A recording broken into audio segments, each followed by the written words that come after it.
I really wanted to talk to you this week because it's a difficult subject, this, for me as a white man to raise. But I saw this House Negro head of AFRICOM, a black African-American, threaten to kill the great leader of Burkina Faso, Captain Ibrahim Traoré. And it made me so mad I reached out for Nico House for a point of view on it. Did you see it? And what do you think of it? Yeah, absolutely. First of all, let me say congratulations, George, on all the success that you've been having. It's well deserved. I mean, from the guests to the topics that you cover, I feel like it's not really that many people giving so much diversity. And I know that Piers Morgan is trying his best to copy you, but, you know, it doesn't quite hit the same when you're not as dedicated to the truth as a presenter as you are. So let me just say congratulations on that. And yeah, absolutely. I saw Lingley's comments about Ibrahim, how he's supposedly using the gold reserves to provide his own private security. And let me just say, first of all, that's not true. Second of all, if it was true, let's be honest, wouldn't it be somewhat justified considering the fact that they continue to make attempts on his life? I mean, they just recently made another failed attempt on his life. That's probably why they're upset and why they're now going out of their way to bring it to the attention of the national public, to try and create this narrative, not unlike what we saw happen with Libya and Gaddafi, because Ibrahim has had that type of impact in West Africa when we're talking about not only uplifting Burkina Faso, but then uniting West African countries like Mali and Niger so that they can combat Western imperialism and the NATO allies that try to oppress them. Well, that's right. His own bodyguards were offered $5 million to kill him. Now, it's no coincidence that the money involved was dollars.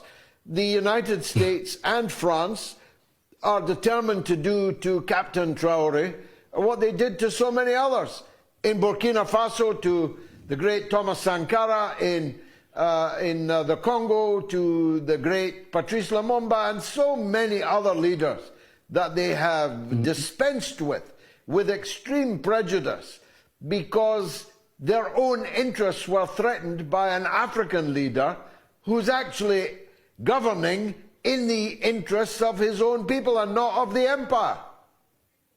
Yep. I mean, this is a guy in Ibrahim Traoré who wears the same uniform every single day. Not fancy suits, just a casual military uniform.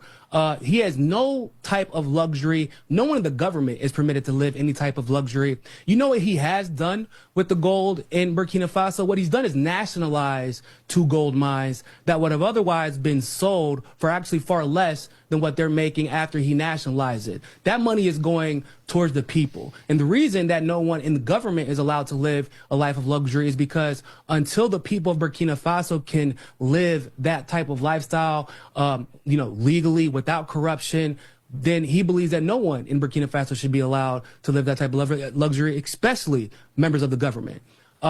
He has created a tomato processing facility that's doing very well for the agriculture there. I mean, just over the last couple of years, he's made so many positive changes, and it's all come from internal nationalized movement. And by the way, has been able to do this while Ukraine and Zelensky, on the other hand, of course with the help of the United States, have been trying to train terrorists to fight the military of Burkina Faso, because France couldn't do so and were kicked out after they tried to, they threatened Burkina Faso after Ibrahim took over, but it didn't work out, just like it didn't work out in Niger.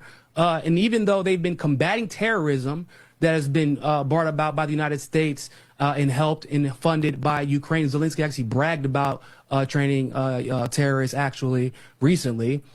He's still been able to carry out these economic measures to help the people of Burkina Faso, and it's been so inspirational. I think that, honestly, George, has been the scariest part. It's not just the success. If he was merely successful, then he would be a problem, and maybe it would be an isolated problem. They would probably try to take him out quietly, because we know they've done that with actually a lot of African leaders over the last maybe 6 or 7 years. They've taken them out quietly. but they're trying to make an example of Ibrahim because Ibrahim has been so impactful as an inspiration to the rest of Africa. And they're worried that, especially in the current state of the world, that other African nations are going to realize they don't need the West. And I saw your quote. I saw your quote getting passed around on Instagram, actually. You know, there were different reactions to it. And I said, I know George, and I know exactly what he's trying to say. He's trying to say, believe in your own self-determination and be willing to fight the fight. Do not trade in your values or undersell yourself or your potential for these Western values that are just a facade. They're fugazi. They don't really exist.